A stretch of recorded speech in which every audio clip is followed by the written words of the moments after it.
देखिए, हम लोग क्रिस्टलीय ठोसों के प्रकार 4 प्रकार के होते हैं पढ़ चुके हैं, और उसी के बेस एक क्वेश्चन है तो देख लेंगे थोड़ा सा।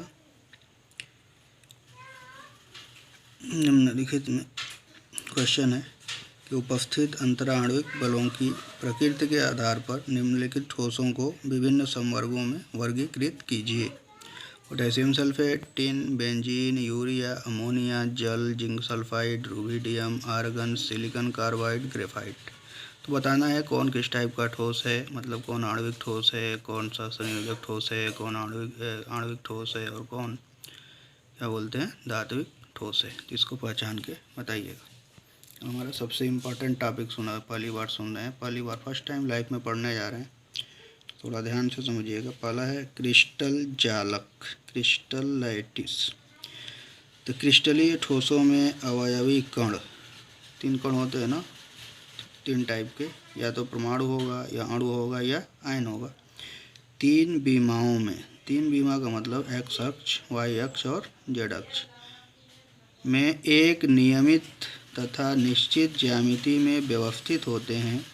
अवयवी कणों की इस त्रिविमीय व्यवस्था को हम क्या कहते हैं, क्रिस्टल जालक या त्रिविमीय जालक स्पेस लैटिस कहते हैं। ठीक है। क्रिस्टल जालक के आरेख में अवयवी कणों को बिंदु द्वारा दर्शाया जाता है, पॉइंट द्वारा, जिन्हें हम क्या कहते हैं, जालक बिंदु या जालक स्थल, लैटिस साइट कहते हैं। ठीक है। जालक बिंदुओं को सीधी रेखाओं द्वारा जोड़ा जाता है, जिससे जालक की ज्यामिति व्यक्त की जा सके। क्रिस्टल जालक से बने तल को क्रिस्टल तल कहते हैं या कहलाते हैं। क्रिस्टल जालक 3 टाइप का हो सकता है, एक बीमी, द्विबीमी तथा त्रिबीमी होते हैं। मान लीजिए क्रिस्टल जालक, ये क्या बोलते हैं, लैटिस पॉइंट है, जालक बिंदु, तो हम सिर्फ एक रेखा में इनको सजा दें, 1 पॉइंट, 2 पॉइंट, 3, 4, 5, 6, ये लंबी लाइन बने, तो केवल 1 डायमेंशन, या एक्स मान लो, या वाई मान लो, या जेड मान लो, तो एक ही अक्ष में ये जा रहा है, दोनों के बीच का डिफरेंस ये है, पॉइंट के बीच, इसी को बोलते हैं लैटिस पॉइंट या जालक बिंदु। ये व्यवस्थित है निश्चित क्रम में, इसी को क्या बोलते हैं, जालक। लेकिन कैसा जालक, एक बीमी जालक। अब इसी तरह ये सेकंड वाला देखें, ये 2 पॉइंट है, एक ए है और एक बी है, ऊपर जा रहा है, ये जा रहा है, इसको बोलते हैं एक्स अक्ष और इसको बोलते हैं वाई अक्ष। 1, 2, 3, 4, ये 2 डायमेंशन हुआ, एक्स और वाई। इसी तरह ये वाला है, इसमें 3 है पॉइंट्स, एक हमारा क्या हो गया, ये सब जितने भी पॉइंट्स दिखाई दे रहे हैं, ये सब जालक बिंदु हैं, सबको मिल करके एक निश्चित क्रम में सजा हुआ है, इसी को हम कहते हैं क्रिस्टल जालक। ये त्रिविमीय जालक होगा, इसमें 3 एक्सिस दिखाई दे रहे हैं, एक एक्स अक्ष और एक वाई अक्ष और एक जेड अक्ष। ये वाला देखें हमारा, ये इसको एक्स मान लें, ये ऊपर वाला वाई और ये हमारा जेड, कुछ भी मान लिया जाए, मतलब तीनों एक्सिस होती है, इसको क्या बोलते हैं, त्रिविमीय जालक। तीनों दिखाई दे दिए। जालक के बाद सबसे मोस्ट इम्पॉर्टेंट पॉइंट है, क्वेश्चन पूछता है इससे, एकक कोष्ठिका या इकाई सेल किसे कहते हैं। डेफिनेशन सबसे पहले, क्रिस्टल जालक का वह छोटा से छोटा भाग जो संपूर्ण क्रिस्टल का प्रतिबिंब हो, एकक कोष्ठिका या इकाई सेल कहलाता है। या संपूर्ण क्रिस्टल संरचना की वह छोटी से छोटी इकाई जो विभिन्न दिशाओं में समान रूप से बार बार दोहराने पर क्रिस्टल संरचना को उत्पन्न कर देती है, एकक या मात्रक कोष्ठिका कहलाती है। ठीक है। जैसे जनरल हम दीवार की बात करें, ईंटों से मिलकर बना होता है, एक एक ईंट जोड़ने से दीवार बनती है, तो जो ईंट होगा वही क्या कहलाएगा, एकक कोष्ठिका या यूनिट सेल। अब एकक कोष्ठिका के प्रकार, एकक कोष्ठिका कितने प्रकार के होते हैं। एकक कोष्ठिकाएँ मूलतः 2 प्रकार की होती हैं। पहला है सरल या आद्य या मूल एकक कोष्ठिका, इंग्लिश सिंपल प्रिमिटिव या बेसिक यूनिट सेल। दूसरा है केंद्रित एकक कोष्ठिका, सेंटर्ड यूनिट सेल। अब इसके आधार पर सबसे पहला हम लिखेंगे सरल या आद्य एकक कोष्ठिका, वह एकक कोष्ठिका जिसमें अवयवी कण, अब 3 डायमेंशन के बारे में हमको सिर्फ पढ़ना है, वह एकक कोशिका है जिसमें अवयवी कण मतलब लैटिस पॉइंट केवल एकक कोशिका के कोनों पर उपस्थित होते हैं सरल एकक कोशिका कहलाती है। सरल एकक कोशिका युक्त जालक को सरल क्रिस्टल जालक कहते हैं। जैसे मान लीजिए हमारा ये 3 डायमेंशन में ये क्यूब दिखाई दे रहा है, कोशिका है, तो सारे पॉइंट्स कहाँ दिखाई दे रहे हैं? कार्नर पे, इसलिए इसको क्या बोलते हैं? सरल एकक कोशिका। यूनिट सेल जनरल, अभी ये 3 डायमेंशन वाला जो हम देखे हैं ये वाला फिगर, इसमें इसी से मिलके ये बना हुआ है। यही हमारा ये एक जनरल ये पैटर्न हमारा क्या कहलाएगा? ये यूनिट सेल कहलाएगा, ये एकक कोशिका। ये फिर ऐसे ही मिल करके ये पूरा क्रिस्टल हमारा बना हुआ है। फिर अब सेकेंड टाइप का होता है केंद्रित एकक कोशिका। तो एकक कोशिका जिसमें अवयवी कण कोनों के साथ साथ अन्य स्थानों पर उपस्थित होते हैं केंद्रक एकक कोशिका कहलाती है। ये 3 प्रकार की होती है। तो सबसे पहला है हमारा, बहुत इम्पॉर्टेंट है, ध्यान से देखिएगा। वह एकक पहला है फलक केंद्रित एकक कोशिका, face centred unit cell, FCC। Direct ये पूछता है FCC, याद रखिएगा, face centred unit cell, FCC। वह एकक कोशिका जिसमें अवयवी कण जालक बिंदु एकक कोशिका के कोनों के साथ साथ प्रत्येक फलक के केंद्र पर भी स्थित होते हैं फलक केंद्रित एकक कोशिका कहलाती है। मतलब कार्नर पर तो रहेंगे ही, साथ में फलक के सेंटर पर भी रहेंगे। तो क्यूब में कितने फलक होते हैं? जनरल जिस रूम में बैठे हैं उस रूम को ही अगर हम एज्यूम कर लें तो 4 दीवारें होती हैं और एक छत और एक फ्लोर, एक छत और एक ये हमारा ये क्या बोलते हैं नीचे का ये फर्श। तो कुल मिला कितने?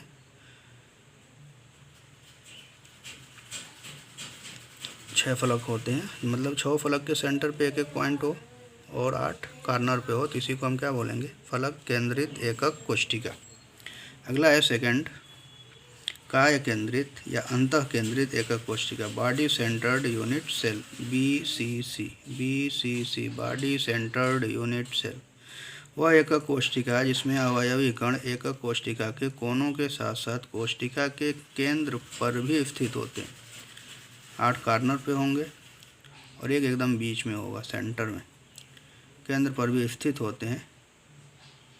काय या अंतः केंद्रित एकक कोशिका कहलाती है। ये फिगर है 1 2 3 4, ये सब कार्नर है, एक बीच में भी नहीं। मतलब पूरा 8 कोनों पर एक रूम में बैठे हैं तो 8 कार्नर पे होंगे और एक बीच में होगा सेंटर में, तो उसी को क्या बोलेंगे? BCC। अगला है थर्ड वाला, ये मतलब हमारे सिलेबस में सबसे इम्पॉर्टेंट हमारा क्यूब है। एक मतलब ये वाला क्या बोलते हैं? सरल एकक कोशिका, दूसरा फलक केंद्रित एकक कोशिका, तीसरा काय केंद्रित एकक कोशिका। सिंपल क्यूब, FCC और BCC, ये 3 जानना है। ये थोड़ा सा है, मतलब इससे कोई ये कुछ पूछता भी नहीं है, वैसे ही जनरल जानेंगे। आधार केंद्रित या अंत केंद्रित एकक कोशिका, वह एकक कोशिका जिसमें अवयवी कण कोनों के साथ साथ किन्हीं 2 समांतर फलकों के केंद्रों पर स्थित होते हैं आधार केंद्रित एकक कोशिका कहलाती है। किसी दो मतलब कि 2 फेस पर, 2 फेस के सेंटर, मतलब आमने सामने के जो फेस होंगे ना उसके सेंटर पे 2 हो जाएंगे, तो इसी को क्या बोलेंगे? आधार केंद्रित या अंत केंद्रित एकक कोशिका। आगे बढ़ते हैं। क्रिस्टल जालकों के प्रकार। एकक कोशिकाओं की सममिति के आधार पर क्रिस्टलों को 7 प्रकार के समूहों में वर्गीकृत किया जाता है। सबसे पहले हम जानेंगे, इसको पढ़ने से पहले मतलब क्रिस्टल जालक को समझने से पहले हम जानेंगे कुछ पैरामीटर्स। तो उस पैरामीटर में ये है कि क्रिस्टलों में त्रिविम में उपस्थित तीनों अक्षों को क्रिस्टलीय अक्ष कहा जाता है। मतलब x अक्ष, y अक्ष और z अक्ष को, ये x अक्ष, y अक्ष और z अक्ष को क्या बोलेंगे?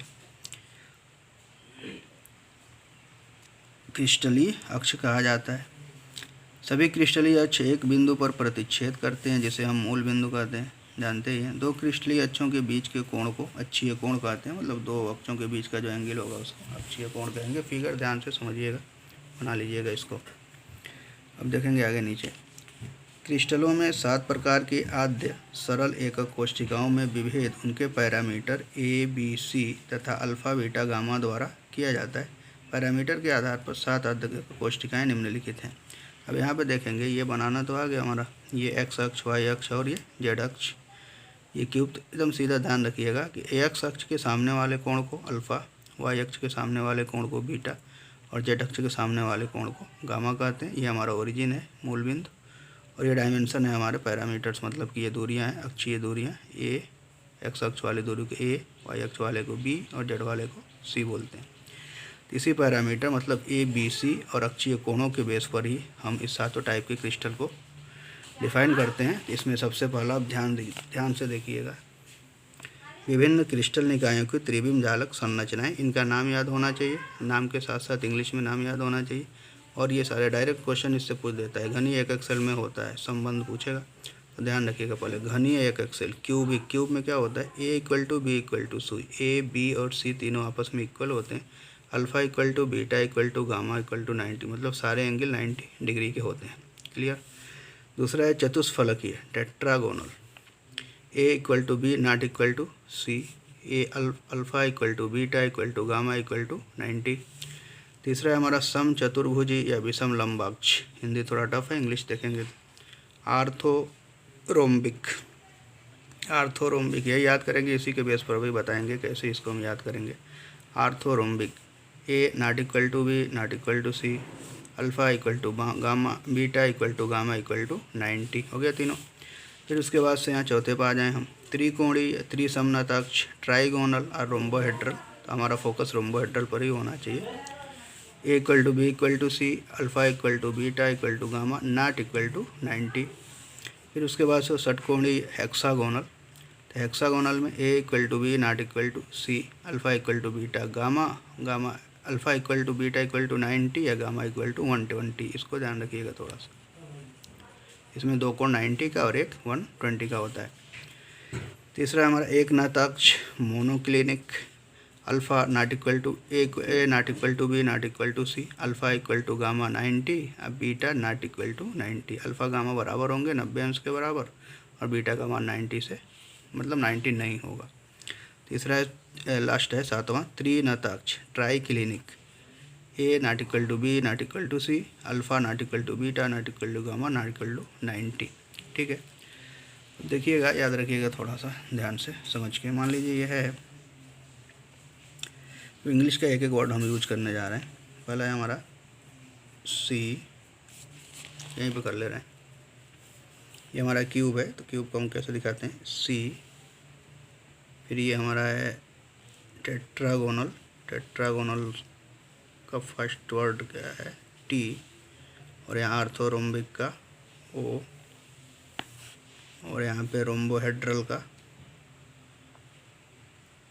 आर, हेक्सागोनल का एच, और मोनोक्लिनिक का एम, और ट्राइक्लिनिक का टी।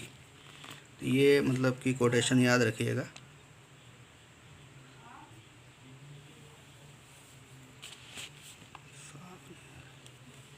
सी टोर एच एम टी,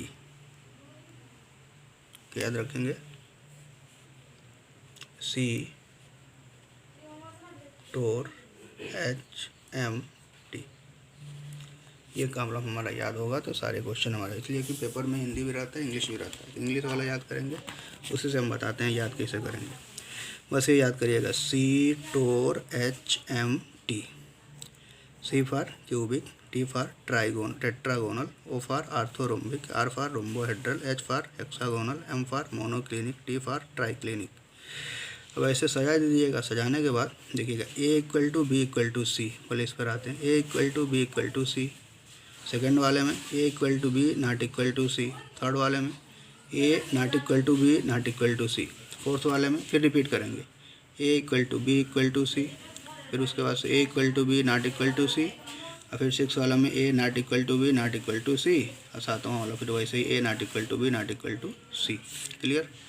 तो इसमें एंगल में आ जाए तो फर्स्ट वाले में A equal to B equal to C, ये तो हो गया। अब इसमें आ जाए अल्फ़ा इक्वल, तीन में लगातार लिख देंगे, alpha equal to beta equal to gamma equal to 90, alpha equal to beta equal to gamma equal to 90, alpha equal to beta equal to gamma equal to 90, और चौथा हमारा क्या होगा, alpha equal to beta equal to gamma not equal to 90। Clear. Hexagonal को थोड़ा ध्यान देना है, alpha equal to beta equal to 90, gamma 120 होगा। इसी तरह इसमें alpha equal to gamma 90, beta not equal to 90, last word में alpha not equal to beta not equal to gamma 90। ठीक है, बस कोटेशन याद रखिएगा, C for HMT, C for cubic, T for tetragonal, O for orthorhombic, R for rhombohedral, H for hexagonal, M for monoclinic, T for triclinic. ये direct 6, ये 7, ये वाला याद हो जाएगा ना एक, इसके बाद से हमारा एंगल क्लियर हो जाएगा। इसलिए कि इसमें से ये दोनों संबंध देता है, डायरेक्ट क्वेश्चन बनता है, दे देगा। ऑप्शन में भी पूछता है कि पूछ देगा कि चतुष्फलकी ठोस में या एकक कोष्ठिका में संबंध होता है, A equal to B not equal to c, alpha equal to beta gamma 90, ये 4 दे देगा। इसी में से कोई करके कौन वाला सही है कौन गलत है, तो याद रखिएगा इसको। A equal to B equal to C, A equal to B not equal to C, A not equal to B not equal to C. फिर यहाँ से रिपीट करेंगे, A equal to B equal to C, A equal to B not equal to C, A not equal to not equal to C. फिर last वाला भी वैसे ही, A not equal to B not equal to C. Angle तीनों का alpha equal to beta equal to gamma 90, alpha beta gamma 90, alpha beta gamma 90, alpha beta gamma not 90। बस hexagonal के लिए स्पेशल याद कर लीजिएगा, अल्फ़ा बीटा 90 गामा 120, और इसके लिए अल्फ़ा गामा 90 बीटा नॉट 90, इसमें alpha not equal to beta not equal to gamma not equal to 90। Clear. आगे जाते हैं, ब्रावेज जालक। ब्रावेज ने सन 1848 में विभिन्न ज्यामितियों के बाद यह निष्कर्ष निकाला कि 7 क्रिस्टल समूहों से संबंधित त्रिविम जालकों की संख्या 14 है। ये 7 तो यहाँ दिखाया गया, लेकिन कुल होता कितना है, 14। इन त्रिविम जालकों को ही क्या बोलते हैं, ब्रावेज जालक। इसमें ब्रावेज जालक अब कैसे 14 होता है देखते हैं। हम तो 7 पढ़े हैं ना, तो ये 7 ये पढ़े हैं। पहला क्यूबिक घनीय, दूसरा चतुष्कोणीय या टेट्रागोनल, और तीसरा क्या है, आर्थोरोम्बिक, चौथा रोम्बोहेड्रल, पांचवा हेक्सागोनल, मोनोक्लिनिक, ट्राइक्लिनिक। अभी हम यूनिट सेल के टाइप से पढ़े हैं, सिंपल यूनिट सेल, उसके बाद FCC, उसके बाद BCC, उसके बाद आधार केंद्रित या पढ़े थे ना, आधार केंद्रित बेस सेंटर्ड। ठीक है, इसी के हिसाब से अगर क्यूब होता है ना, तो क्यूब 3 टाइप के पाए जाते हैं, एक सरल, दूसरा काय केंद्रित, मतलब एक सरल सिंपल क्यूब, एक BCC, और एक हमारा क्या होता है, FCC। तो कुल मिला के 3 ये हो गए। जो टेट्रागोनल होता है ये 2 टाइप का पाया जाता है, एक सिंपल और एक BCC। जो आर्थोरोम्बिक होता है ये 4 टाइप्स का होता है, सरल, BCC, FCC और ये वाला बेस सेंटर्ड। ठीक है, तो ये 4 टाइप का हो गया। और बाकी जितने होते हैं ना, ये हमारा रोम्बोहेड्रल सरल में सिंपल पाया जाता है, हेक्सागोनल भी सिंपल होता है, एक नताक्ष मतलब मोनोक्लिनिक 2 टाइप का, एक सरल और एक बेस वाला, ट्राइक्लिनिक सरल। तो कुल मिला के कितना हो गए, एक 3 टाइप का। ये क्यूब 3 टाइप का होता है, टेट्रागोनल 2 टाइप का होता है, और हमारा ये आर्थोरोम्बिक 4 टाइप का, और मतलब रोम्बोहेड्रल 1 टाइप का, हेक्सागोनल 1 टाइप का, मोनोक्लिनिक 2 टाइप का, और ट्राइक्लिनिक 1। तो कुल मिला के कितना हो गए, 14। इसी 14 जालक को हम क्या बोलते हैं, ब्रावेज जालक। बाकी फिगर है इसका, तो बुक रखे ही होंगे कोई ना कोई आप लोग, तो उस बुक को भी देख करके मतलब कि स्ट्रक्चर देख लीजिएगा। वैसे स्ट्रक्चर एग्जाम में नहीं आता है, यही संबंध पैरामीटर के बीच में संबंध पूछता है, और कौन किस टाइप का जालक है देख करके हमको पहचानना होता है। एक बार और रिपीट कर रहे हैं हम सिर्फ नोट्स को, तो ध्यान से देख लीजिएगा, और अगर नहीं क्लियर हुआ होगा तो फिर से दोबारा हम दिखा दे रहे हैं, और यहाँ से आराम से नोट्स हमारा बना लीजिएगा।